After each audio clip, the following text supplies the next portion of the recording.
一辆好车既需要发动机的轰鸣，也要给它们宁静。可惜大多数车时不时都会冒出无名异响。从投诉数据看，车主发现异响更多的地方应该是车里，而不是车底。比如中控台、仪表盘、四车门轴、天窗、座椅、后备箱，这些地方都容易传出怪声。这些通常不太会影响车的安全，有些地方自己就能解决。我不想知道它是怎么来的，只想知道它是怎么没的。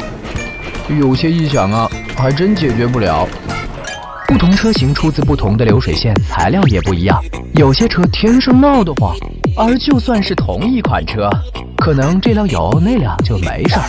任何零部件的制作和安装都有合理的误差范围，专业点说叫公差。几个有公差的零件装在一起，等于几个 bug 集合，形成一个误差，最后异响就出现了。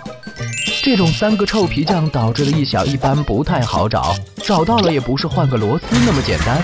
所以零件老了、破损了，或者你自己撞了车，后天造成的异响，市之车学院建议你该修修、该换换，免得小事变大事。零件公差的先天异响，修了换了之后照样还响，就要放轻松，海阔天空吧。